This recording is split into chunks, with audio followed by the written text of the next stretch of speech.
자, 다른 문제를 다 한번 풀어봤지 않습니까? 이제부터는 이제 기출 문제를 풀겠는데, 기출 문제는 기상청이 그 모집 방법이 이제 달라져서 그래요. 2010년서부터는.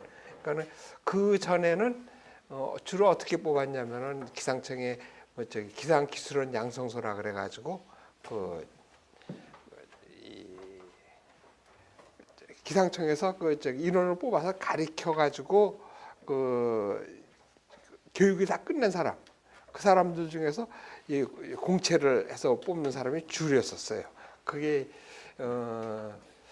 초창기 때부터 해가지고 25회까지인가 뭐 그렇게 돼가지고 쭉 그렇게 해서 그게 주류가 이루어졌었고, 그 사이사이에 특채라 그래가지고 그 기상 전공자들 그런 사람들을 이렇게 특채해서 뽑았었어요. 그리고 주로 이 특채는 전공자였기 때문에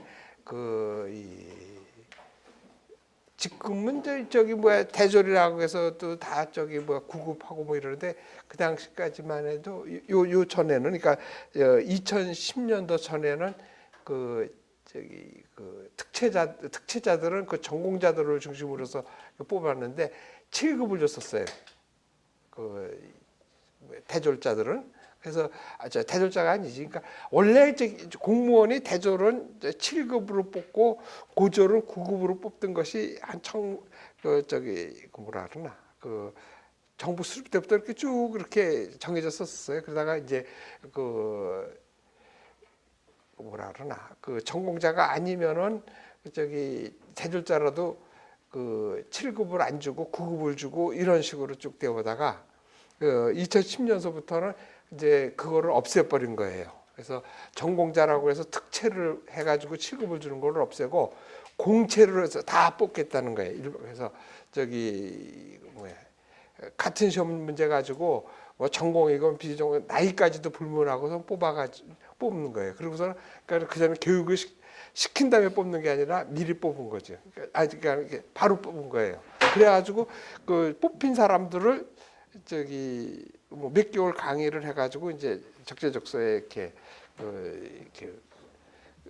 임용을 하고 그랬었는데, 2010년서부터는 이제 그렇게 안 하겠다는 거죠. 그러니까 특채를 없애고 전부 공채로 해가지고 전공 따지지 않고 또 나이도 안 따지고 뽑았던 거예요. 그러면서 문제가 공개되기 시작한 거야. 그러니까 그 전에는 특채하고 그러면 그 문제를 공개 안 해가지고 무슨 문제가 나왔는지도 모르고 뭐 이랬었는데, 2010년부터는 이제 문제가 공개를 됐거든요. 그래가지고 좀 보면은 이제 여러분도 그런 거 좀 느끼실 텐데, 문제를 주로 누가 이렇게 뽑냐면은 뭐 대학 교수한테 의뢰하기도 하고, 그러면서 같이 또 뽑아가지고 기상청 안에서 전공한 박사 중에서 서기관급이나 젊은 서기관급이나 사무관 이런 사람들이 뽑았던 것 같아.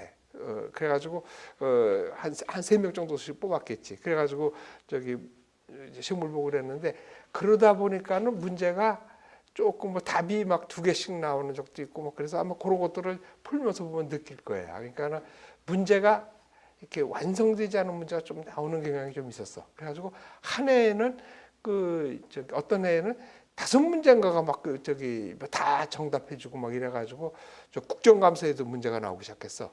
그래가지고는 그 다음부터는 뽑을 때 신경을 쓰는 것 같아. 그러니까는 문제를 이렇게 창작해서 내는 것이 아니라 근거를 갖고 내는 것 같아. 책에 꼭 있는 거를 그대로 이렇게 내는 것 같더라고.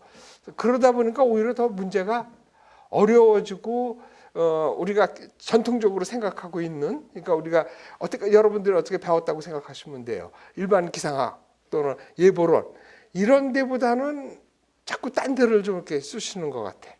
좀 이렇게 안 다뤄봤던 거, 뭐 이게 또 새로운 거, 그러면서 다른, 그러니까 예를 들면은 예보 문제에 뭐 천문학 문제 같은 것이 막 나오기도 막 그래. 저 풀면서 한번 느껴보세요. 그런 문제가 좀 나와. 그러다 보니까는 최근 초창기 때는 그래서 커트라인이 뭐 7, 80점대 됐다가 최근에는 지금 6, 70점대가 되고 그런 게 그런 데 좀 있는 것 같아. 그래서 그걸 폭넓게 다 배울 수는 없는 거야. 대신 만점 받을 생각하지 말라는 소리지.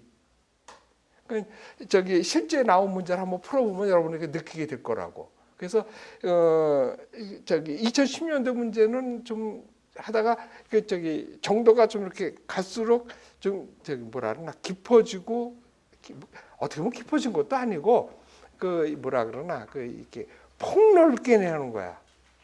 우리 저기 내가 처음에 배울 때 우리 기상은 뭐라 그러나 전공이 저기 뭐야 이 종합 응용 저기 과목이라서 여러 군데가 해야 되잖아. 물리화학, 생물, 뭐 천문, 지질 이런 거 다 들어간다 그랬잖아. 어떻게 보면은. 그래서 그런 쪽을 하는 것 같아. 그러니까 우리가 배울 때 그걸 다 커버할 수는 없다는 얘기야. 그래서 여기서 뭐를 느껴야 되냐면 여기 풀면서 그런 거 해봐요. 저기 좀 느껴야 되는데 뭐냐면은 그 보도 못한 문제가 나왔을 때 어떻게 저기 문제를 풀 것인가 이런 것들 좀 생각해 보면 되는 거야. 그래서 그러려면 문제를 많이 접해봐야 되는 거거든요. 어떻든 간에 지금 2010년서부터 2009년까지 9번 나온 문제를 이렇게 여러분들이 직접 보면은 어떤 방향이 내가 설명해 주지 않아도 어떤 감이 잡힐 거라는 얘기야. 그래서 앞으로 이제 4주간은 이 4주간은 그 기출 문제 나왔던 걸 한번 좀 풀어보겠어요.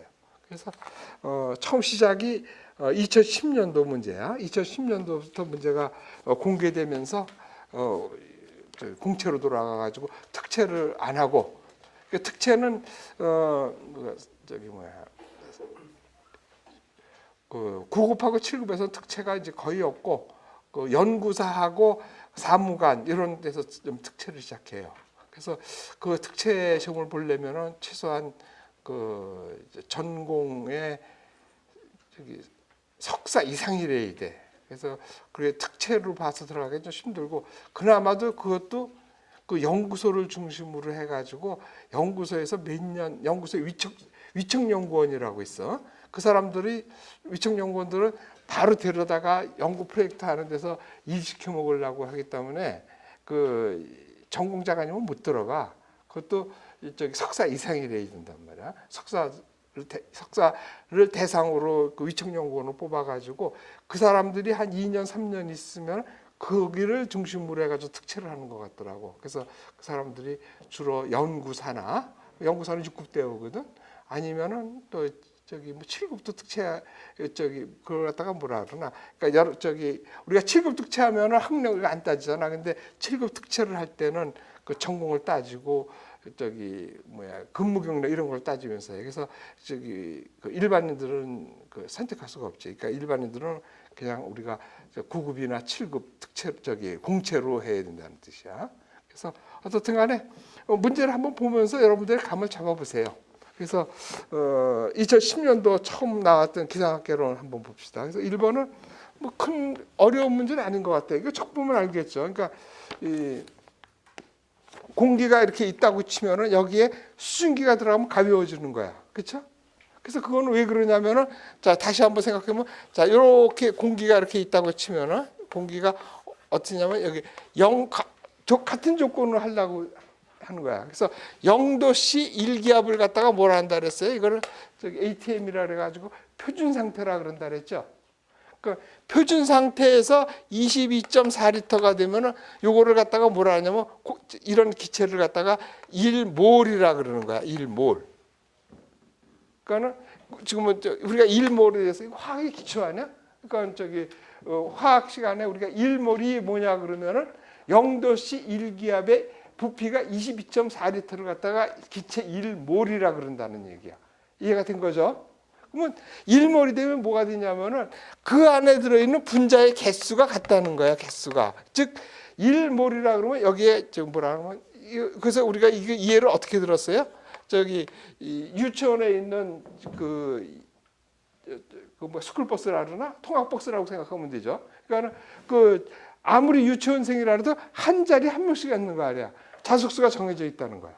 거기에 어른이 많이 타면은 무게가 무거워질 것이고 애들이 막 꽉 찼으면 가벼워질 거지. 그렇죠? 즉 지금 1몰이 되면 이 안에 들어가 있는 자석수가 정해져 있다는 거야. 뭐라고요? 6 곱하기 10의 23승 자석이 이렇게 딱 정해져 있다는 거야.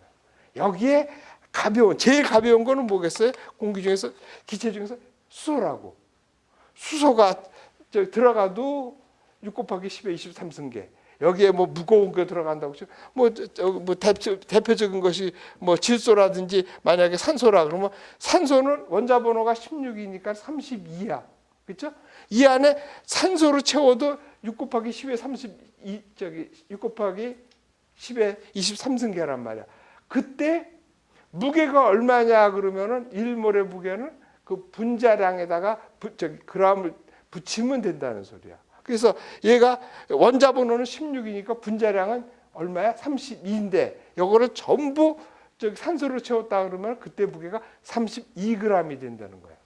수소로 채우면은 2g밖에 안 되는데, 그러니까 즉 유치원 통학버스 안에 전부 애들만 타면 가볍죠. 거기에 전부 뭐 스모 선수 같이 타면 무지무지하게 무거울 거라고. 그래도 자석수는 똑같이 찬다는 소리야. 이해가 된 거죠? 자, 그러니까 이 공기는 뭐라 그랬어요? 믹서로다가 갈듯이 골고루 섞여 있다 그랬잖아. 그래가지고 이 공기는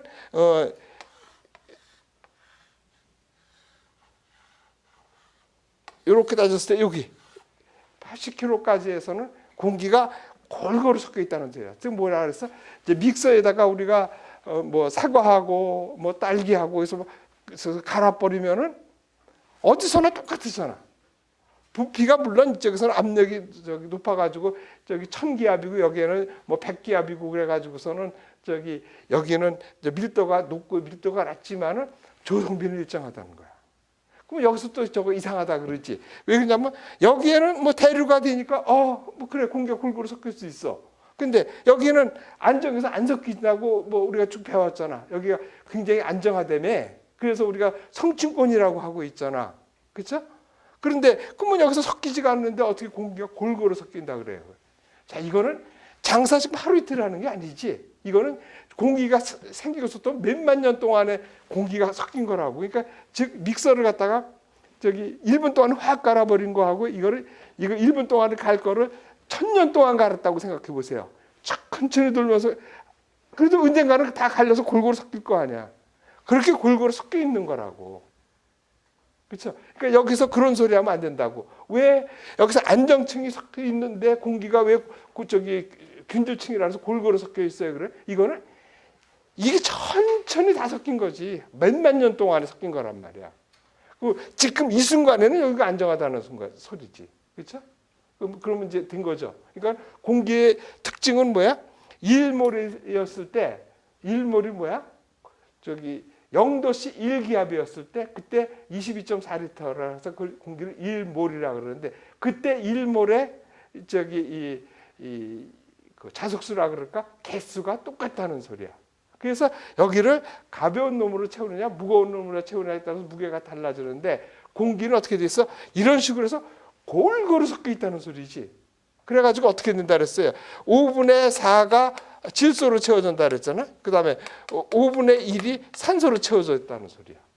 그러니까 얘가 분자량이 28이고 얘가 32니까는 여기다가 4 곱하고 여기다가 1 곱하니까 더 하나 해서 더해가지고 5로 나눠버리면 되지. 그럼 그게 평균 분자량이 되는 거야. 그래서 건조 공기의 평균 분자량. 그래가지고 우리가 29점 뭐 이렇게 되는데 우리가 보통 30으로 쓰자 그랬지. 자, 그럼 또 하나 의문점이 생기지. 수증기도 분명히 기체죠. 근데 지금 건조 공기 했을 때 우리가 얘를 빼고 생각했다고. 얘가 골고루 섞여 있는 거에 얘가 빠져 있다고.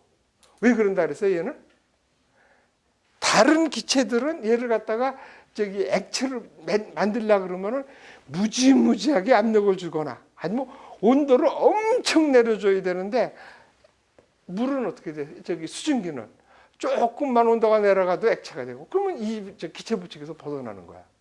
그렇죠? 그 다음에 조금만 압력을 가해버리면 얘가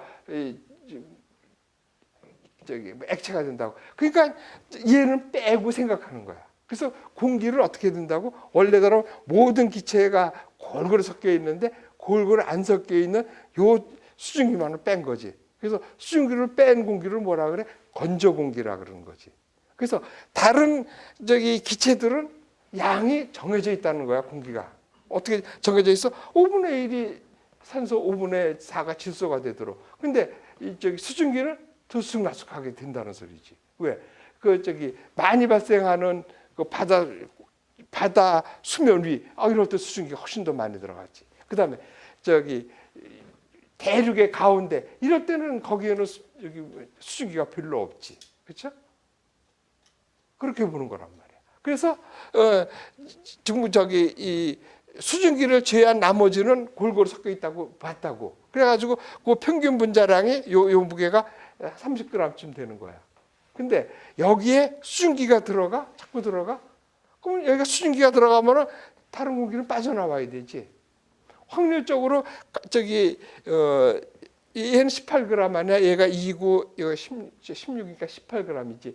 18g짜리 수증기가 하나가 들어가면 평균 우선 제일 많은 질소부터 하나 빠지겠지 뭐.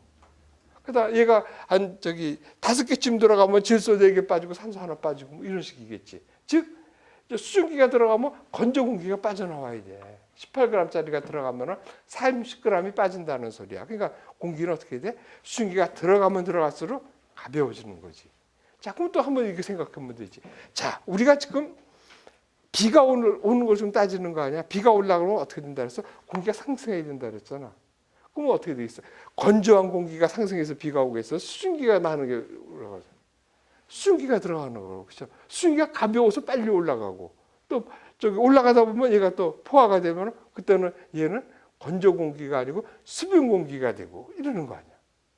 그래서 그런 기체의 성질들을 알아둬야 된다는 소리야. 그래서 이제는 이런 거 나오면은 질소를 빼고 수증기를 넣었다든지 아니면은 공기 중에 자꾸 수증기가 들어가면 어떻게 하냐?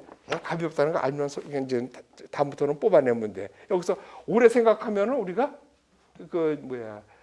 1분 이상을 생각하면 안 된다는 소리야. 그러니까 이런 유의 문제가 비슷한 문제가 많아요. 여기처럼 질소를 빼고 수증기를 넣었다느니 아니면은 공기 중에 수증기가 자꾸 들어가면 어떻게 되겠냐. 이런 식으로 물을 거라는 소리야.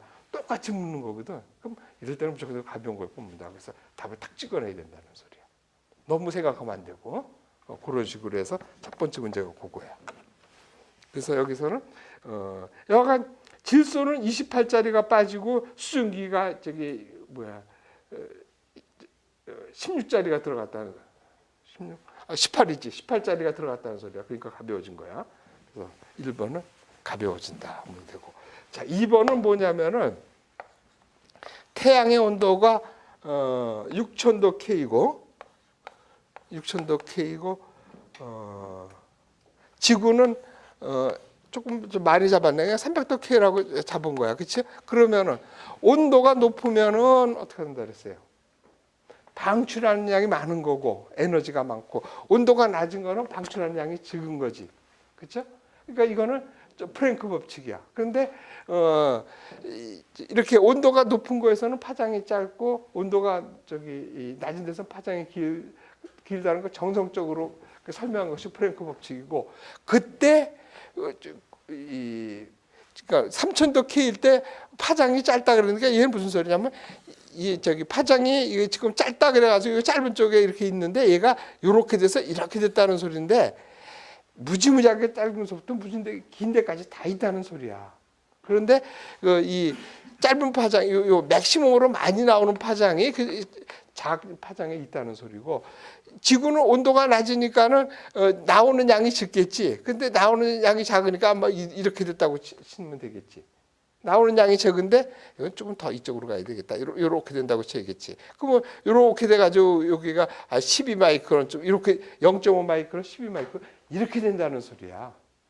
이해가 됐죠? 그러니까는 온도가 높으면 방출하는 에너지 양이 많은 거지. 온도가 적으면 방출하는 에너지 양이 작은데 그때 파장은 무지무지하게 짧은 것부터 무지무지하게까지 다 포함하고 있다는 소리야. 그런데 많이 파장하는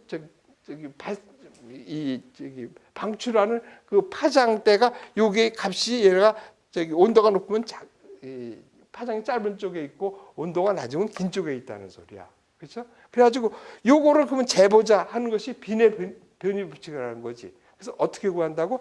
3,000을 갖다가 그 온도로 나누면 돼. 여기서 6,000으로 나누면. 그래서 6,000으로 이렇게 나니까 0.5 마이크론 정도가 맥시멈 파장이 된다. 그래서 단파라 그러는 거예요. 파장이 짧으니까. 지구는 3,000이니까 뭐 대충 여기다 3,000 놓고 하면은 이거를 저기 300으로 나누면은 10이네, 그렇지? 10 마이크론이 되는 거야. 온도가 작은 거지.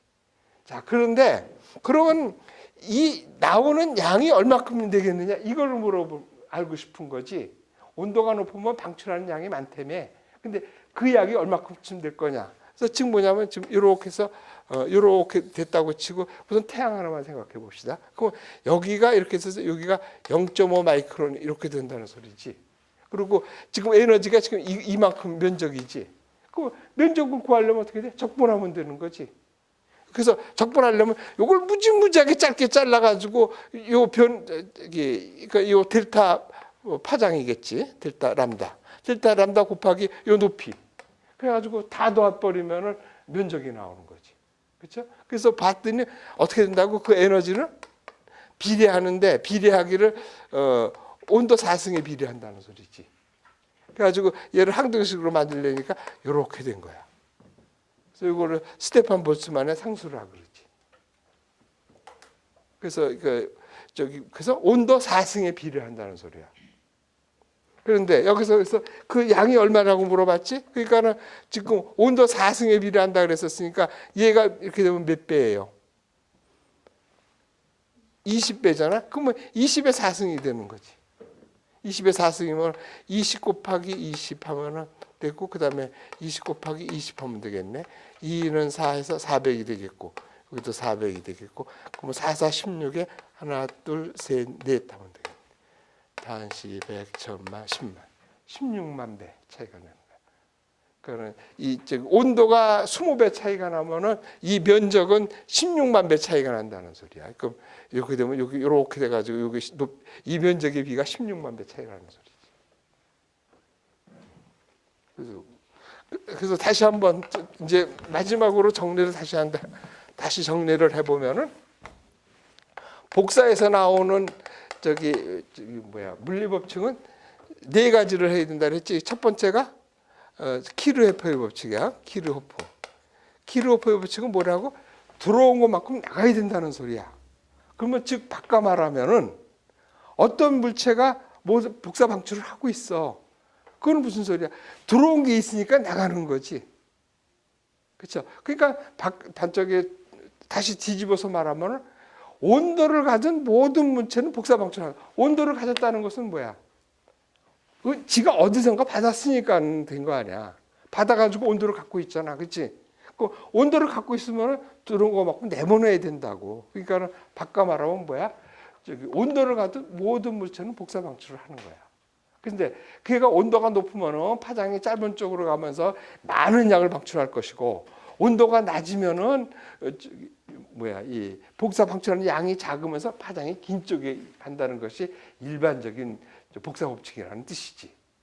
이해가 된 거죠? 그래서 그러면서 그 파장은 뭐야? 우리가 측정할 수 없어서 그렇지 무지무지하게 짧은 것부터 무지무지하게 긴 것까지 다 포함 방출하는. 나도 지금 온도를 갖고 있으니까 나도 방출을 하고 있는 거야. 그다음에 얘도 지금 대기 온도하고 비슷한 무슨 온도를 갖고 있을 거 아니야. 얘도 복사 방출을 하고 있다고. 그래서 우리가 공항 같은 데서 메르스니 이런 거 있을 때 몸에서 열 나는 사람이 대상자 아니야. 그렇죠?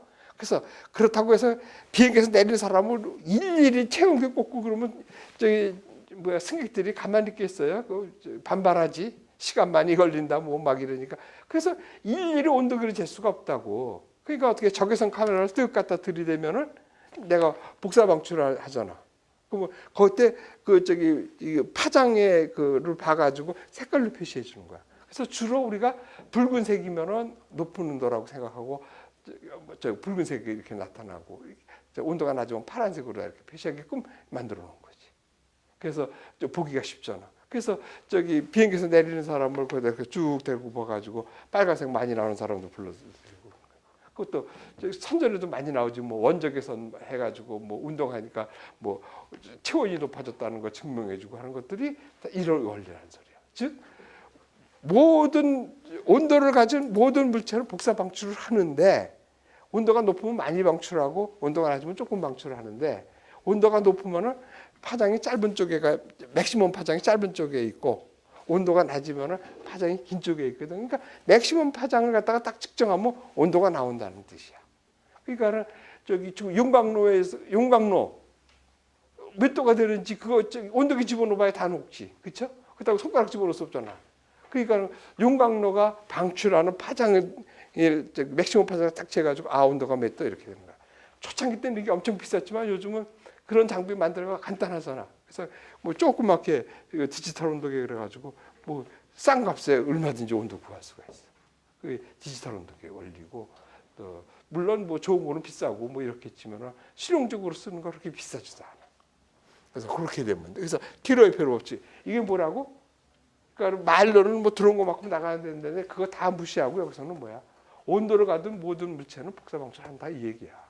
그다음에 두 번째는 온도가 높으면 많이 방출하고 온도가 낮으면 적게 방출한다. 이게 저기 플랭크 법칙이지. 플랭크 법칙. 그러니까 주로는 이거로 따지면 돼.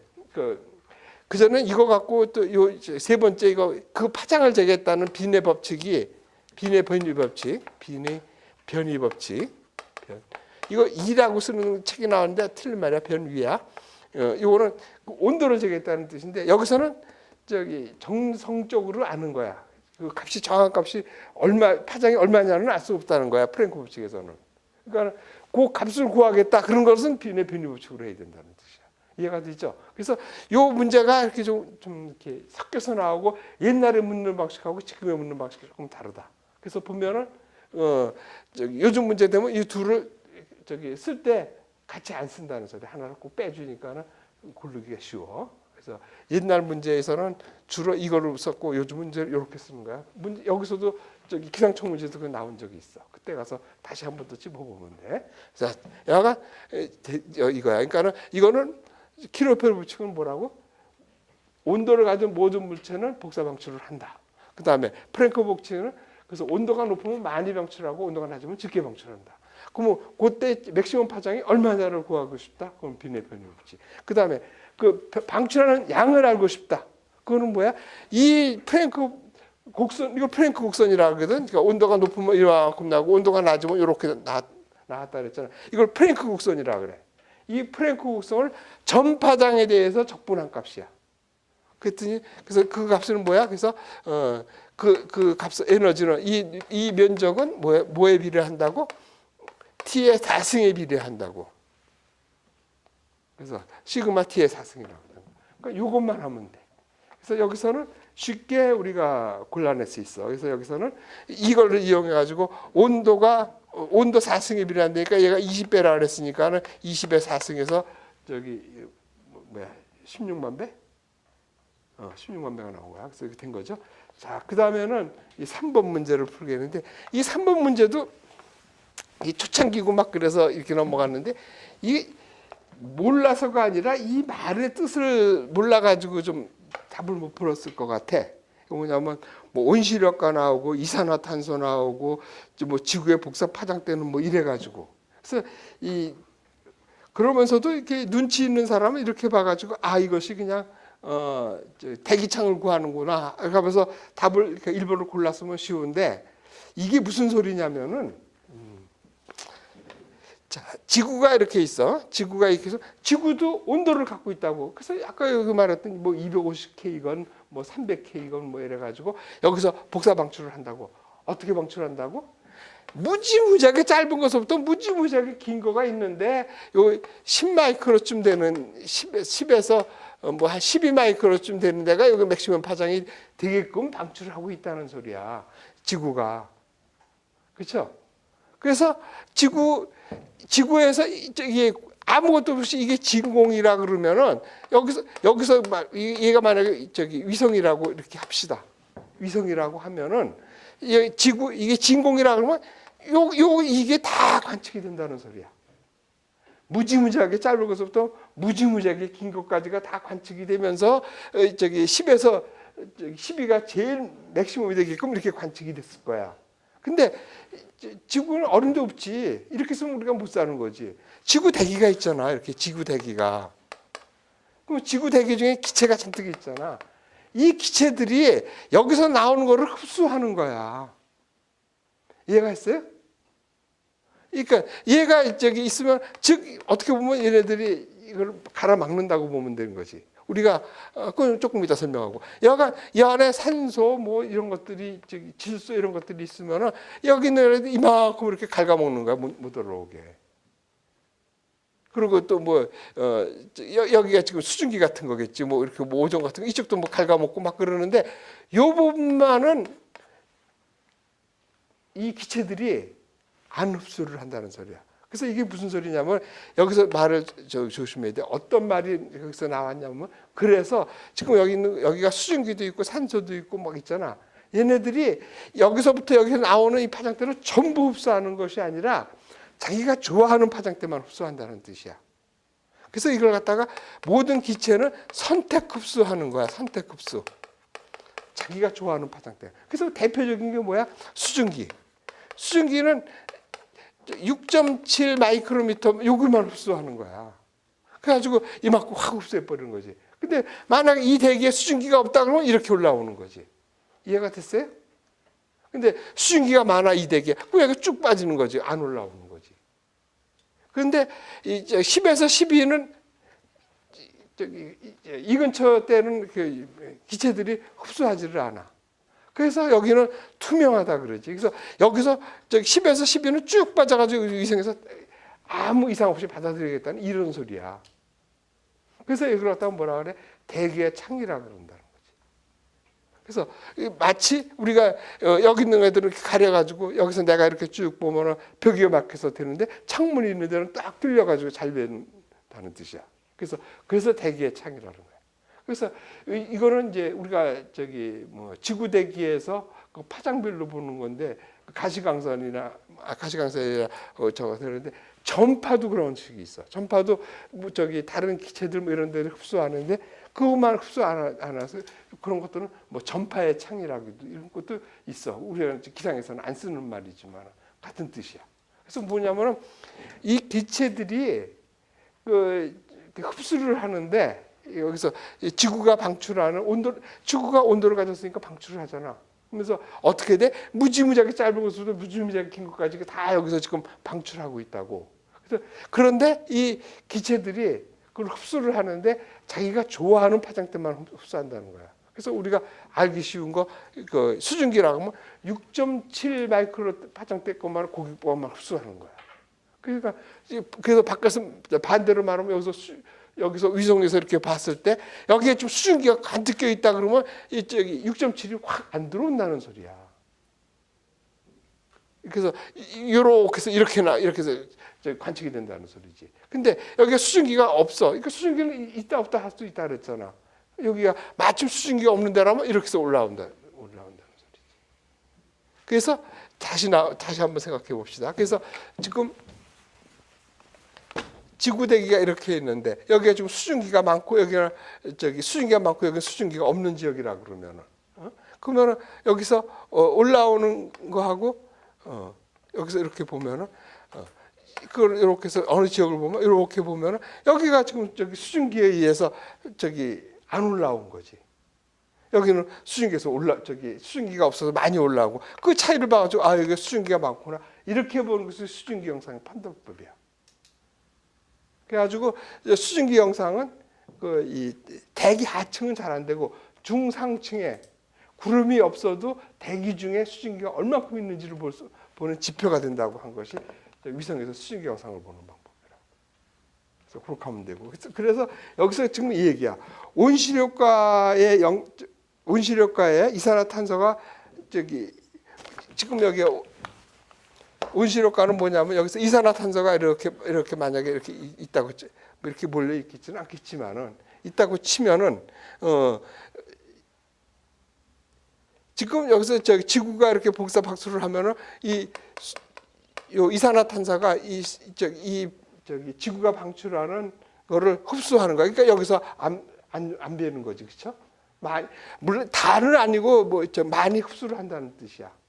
그러면은 얘가 지구가 방출하는 저기 CO2가 좋아하는 흡수대를 흡수해. 그러면 어떻게 돼? 얘가 온도가 높아지는 거지. CO2의 온도가. 그럼 CO2가 다시 밑으로 위로 이렇게 될 거 아니야. 다시 얘도 받았으니까 또 방출을 해야 되잖아. 그러면 이때는 어떻게 돼? 얘는 위아래로 방출하는 거지. 받기는 한쪽 면에서 받았지만은 내가 온도가 되면 전 표면적에서 다 방출해야 되잖아. 그래서 이 하향 복사 때문에 여기가 온도가 높아지는 거야. 이게 온실 효과라고.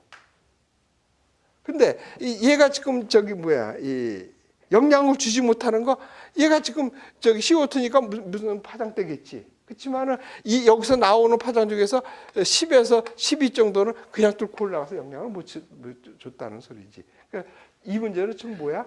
대기의 착력이 어디냐를 물어본 문제지. 여기 문제는 이렇게 물어봤어도.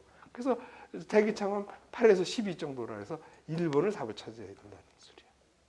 그래서 물론 온실효과에 대해서 좀 알아봐야 되고, 뭐 이산화탄소가 파장대가 어딘지는 모르겠지만 그 이유가 뭐냐면은 지구 대기가 이산화탄소 때문에 온실효과로 여기 온도가 높아진다는 뜻이야.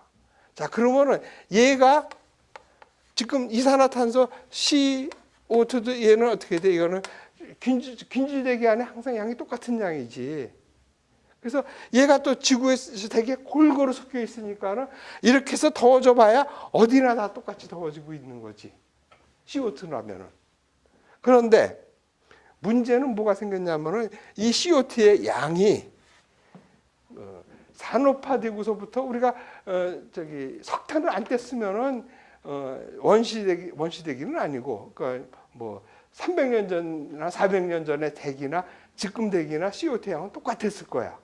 그렇죠? 그런데 한 300년 전에 뭐 이럴 때, 그러니까 300년은 아니고 산업화되면서부터 이 석탄을 많이 떼기 시작한 거야.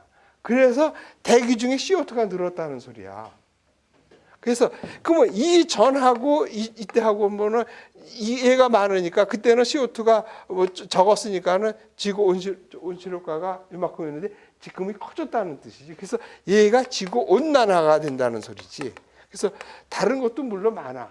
근데 이런 효과가 제일 좋은 건 어떻게 보면 H2O가 더 많고, 그다음에 여기는 안 나오나? 뭐 불화 무슨 뭐가 있다는데 걔는 양이 적고 광범위한 양은 얘야. 그러면서 이 구분이 되는 거.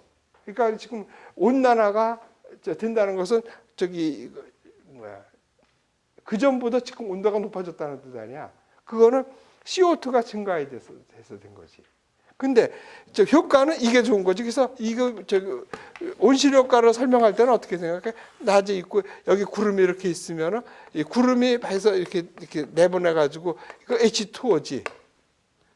근데 이거는 이 수증기 양은 태고 시절이나 지금이나 양이 똑같다는 소리야. 그리고 얘는 어떻게 돼? 수증기니까는 지구 대기에 골고루 있는 것이 아니고 좀 구름이 있는데 모여 있고 막 그런 거지. 그래서 국지적으로 역전축이 생기고 뭐 이럴 때만 얘가 더워지는 거지. 국지적으로 생긴다는 뜻이야. 그리고 이렇게 지구 온난화라는 것은 전 지구적으로 말하는 거고, 이건 국지적으로 되는 거고. 그리고 또 문제는 이 CO2가 많이 모여 있는 건 구름이지.